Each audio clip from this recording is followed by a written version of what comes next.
My name is Brandon Fleming. I am the assistant debate coach at Harvard University, and I am the founder and chief executive officer of the Harvard Diversity Project.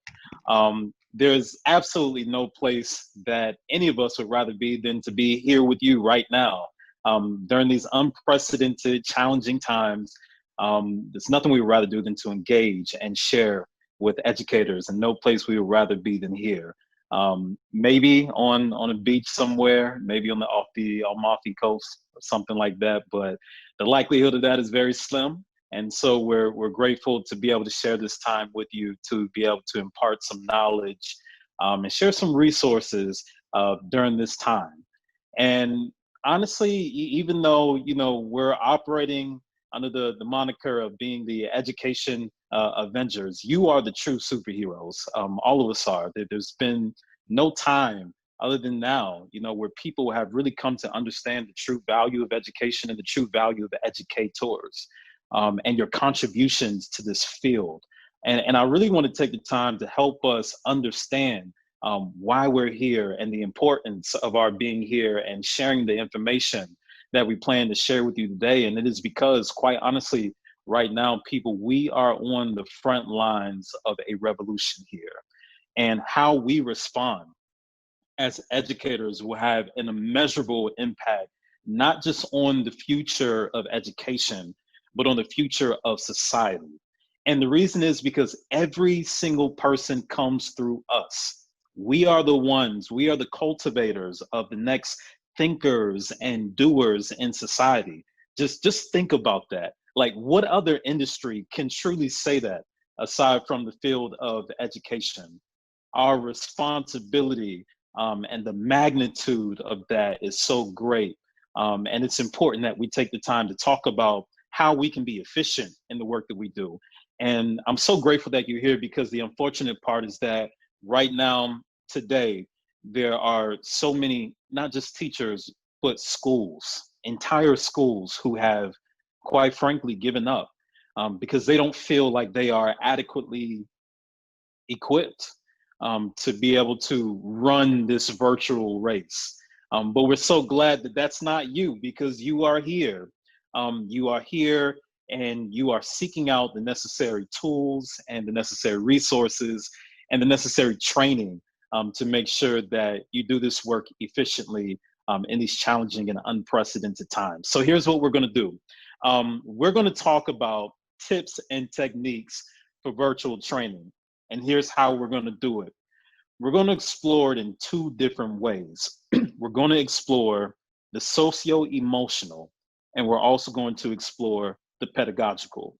We'll talk about exactly what that means in a second. But before we delve into that, I want to share something with you, and that is a portion of my story and my journey. I used to be this, what I'm showing on the screen right now is a picture of me growing up. And one of the things that I share with people often is that, I used to teach both at-risk and gifted students. And the reason why I've been successful in doing that is because at two different points of my life, I have been both. And the reason why I want to share this with you is because it ties directly into the best practices that I'm going to share with you in just a few moments. If you imagine the worst student you've ever seen in your classroom, that was me.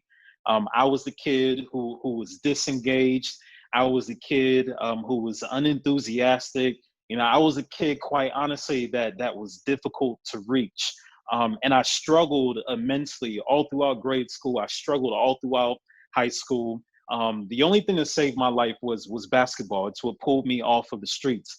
I grew up in New York City, in the Washington, D.C. area, and I got involved with gangs, and I got involved with drugs, and I got involved with violence.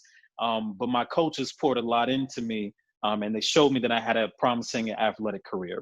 And so I was on the straight and narrow only because of basketball toward the end of my high school career, and I went to play Division I basketball at Liberty University.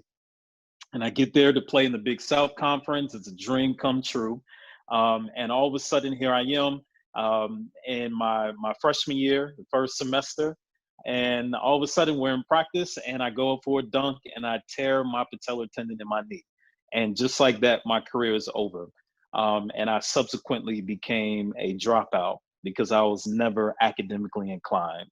And so after spending 2 years working in a vitamin factory on the assembly line for 12 hours a day, 6 days a week, it was the worst experience of my life. And that is when I came to understand the true value and power of education, because I saw it as the only way that I could escape. And so by a miracle, I was able to make it back to college. And here I am now in college with this ambition that I had never experienced before. And so now, I'm trying to make it in college with basically a middle school education level, because all of those years that I spent in school, I was passed along by teachers who never thought that I would amount to anything beyond athletics. And so now I'm in school. Funny thing, I actually chose English as a major for the sole reason that it sounded like it was going to be easy. I said, well, I speak English, so how difficult could it be? And so now I'm sitting in these classrooms listening to these professors using all this sophisticated rhetoric and jargon, and they want me to read the Iliad and the Odyssey and Faulkner and Flannery O'Connor and all of this esoteric language that I don't know how to comprehend, and I struggled. And then I got caught cheating because that was the only way that I could survive. And my teacher, my professor at the time, she really poured into me, and she helped me understand I had a decision to make. And I made that decision. I sold my television, my PlayStation, every form of entertainment that I had, and I bought books. I bought this English set and taught myself how to read. And I graduated from reading level to reading level. And now all of a sudden, I started to really feel academically adept. And I joined the debate team at my school. And I started learning how to debate, and then I started teaching kids in the community how to debate, and it really transformed me, and I had to reinvent myself into a scholar. When I was doing that, I asked myself a question. I said, why is it that I didn't have this experience earlier in my academic career? Why is it that no teacher was able to incite curiosity while I was sitting in their classrooms? Why is it that no teacher was able to engage me in this way? And honestly, I was like, well, you know what? There's nothing I can do about my past, but there is something I can do about my future. And there's something I can do about the futures of others. And that's when I decided that I wanted to be an educator. And so here I am now, and I started teaching at-risk youth in my community, and I started introducing them to debate. I'm going to revisit that later to tell you how you can implement this in your classroom and why it's so powerful and important for engagement. But that kind of takes me into what I want to share with you about socio-emotional learning. And when you talk about socio-emotional learning, as we explore this and the pedagogical, because in some ways they're isolated, but in many ways they're congruent. And the way I want to explore this with you today, to talk about how you can implement it in your classroom and how you can be effective in your virtual classroom. There are 3 ways that we're going to explore this. And the first thing we're going to do is we're going to talk about challenges. We're going to identify problems and barriers that you've probably already experienced as we tried to pivot toward this virtual classroom, which is markedly different from the physical classroom. After we talk about challenges, because obviously that's not very productive to just talk about problems, I want to talk about philosophies. I want us to analyze frameworks and really understand what we're trying to accomplish here. And then that's when we're going to talk about solutions and talk about what are some tangible, technical, mechanical skills that you can implement in your virtual classroom to create an efficient learning environment. And so let's start with the socio-emotional. Now, this is really important, and I want to encourage you to look at this in a way that is quite atypical. The challenge here when it comes to socio-emotional learning is desire. It's desire. And the reason why that's very important, we have to talk about it, and it's not something that many people and educators talk about because everybody has to be at school. No, the kids really don't have a choice. So some tend to think that desire doesn't matter, but desire is critically important because you can't force someone to eat something that they don't have a taste for. And that's very important for us. And I want you to look at these quotes that I have on the screen when we talk about philosophies of desire. You know, Theodore Roosevelt once said, people don't care what you know until they know that you care. And that's really important because here we're dealing with relationship. It's hard enough to develop a relationship in the physical classroom. How do you develop a relationship in a virtual classroom? What does that even look like? And that's something we need to unpack. There's another quote by Maya Angelou. It's one of my favorite, and I absolutely live by this. It says, people won't always remember what you say, but they'll always remember the way you make them feel. This is where I really want to push and challenge you as an educator. Because when it comes to your physical classroom, you have to ask yourself, how do students feel when they walk into my classroom? Not only that, but how do they feel when they exit?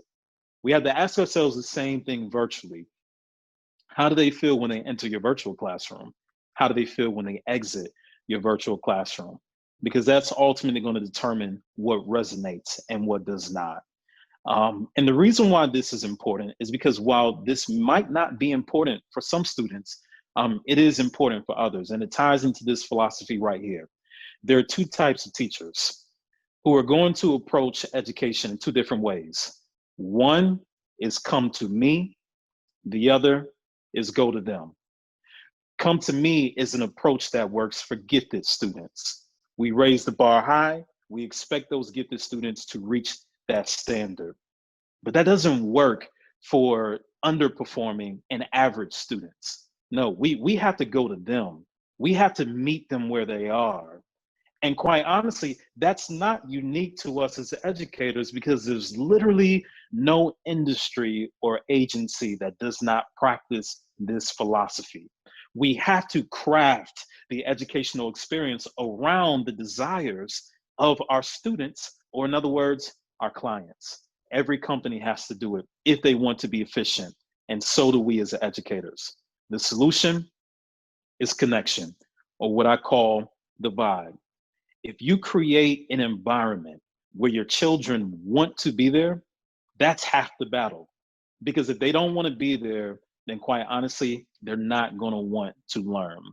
And so now that we've talked a little bit about the socio-emotional, and there's so much more to both of these points that we need to unpack. But unfortunately, we only have a limited amount of time right now. And so I want to give these to you very quickly. I want to talk very quickly about the pedagogical or the instructional. And for this one, I want to use something a little bit more tangible, and that's a personal challenge that I have. So one of my roles with the university is that I've created this pipeline program where I take students who are considered underprivileged, minority students in Atlanta, and I train them to ensure that they are prepared to compete with students from 50 different countries around the world, the most gifted, top scholars all around the world who converge on campus for several weeks of intensive study. Well, these students that I teach in Atlanta, they've never been exposed to higher level curricula in this way. And so I had to teach them subjects, you know, the social sciences, such as philosophy and political science and sociology and psychology and all those higher level disciplines. But here's the challenge. All of my classes are 5 hours. Yeah, you imagine that. So think about how difficult it is to engage students in the classroom for 30 minutes. You know, now think about how difficult it is to engage students in the classroom for 5 hours. I want to tell you how I do it, and I want to tell you how I do it efficiently. It's through these philosophies that are on the board right now, or on the computer screen rather. Carter G. Woodson once said, "The mere imparting of information is not education. The effort must result in one's ability to think and do for himself." Remember what I said earlier. Our job as educators is not just to impart information. We are developing, we are cultivating, we are producing the world's next thinkers and doers. And so simply giving information is not enough. The educational experience is not one-dimensional. It's binary, it's collaborative. And so not just collaborating, I know we use that term from from teacher to teacher, but we have to think about that term from teacher to student. What does a collaborative educational experience look like? How do we foster that in the classroom? This next one is very, very important. And if you don't remember anything else, I need you to remember this right here because it's so powerful. Learning is not transactional. Learning is experiential. What's the difference? It's information versus experimentation. This is why students tend to favor the math and science. Because everywhere I go when I talk to educators, I do this little survey, and I say, if you were to ask 500 students what their favorite subject is, what do you think are going to be the top two? And unquestionably, every single time it happens, it's math and science. Why? Because those two subjects are naturally hands-on. They're naturally experiential. They're naturally experimental. And so the question is, how do we create that same effect with the other courses, with the other subjects? That means that there's something in your ability to experiment that heightens the learning experience. And that is, one, it gives you an opportunity to own and be involved with your experience. And two, it leads you to that powerful moment of discovery. Think about it. Think about when you finally created something and you're able to step back and look at that masterpiece and say, wow, I did that. Well, you can do the same with ideas. When you create an idea and you step back and say, wow, I did that. When you share that idea with someone else who appreciates it and they contribute to it, and the next thing you know, as a class, you've created something beautiful. That can happen in your classroom. And it is more powerful than anything else I've ever seen. When I worked at the previous school that I was at before I went to Harvard, I had the privilege of training over 50,000 educators, and I taught them how to do songs to engage students. I taught them how to do chants to engage students. I taught them how to use games to engage students. But there's nothing that engages students more than creative conversations. And quite honestly, it's one of the only options that we have with the virtual classroom. And why is that so important? Because everyone loves to solve problems. No one wants to be lectured to. People want to be involved. No one wants to be talked to. People want to discover.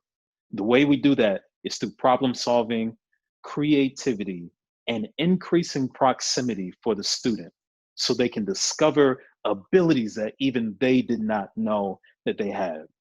I want to show you how to not only do this, but I want to show you how to explore the other issues that exist and the other problems that exist within the virtual classroom and how we can work together to solve them to make sure that the future of education and the future of our society does not suffer.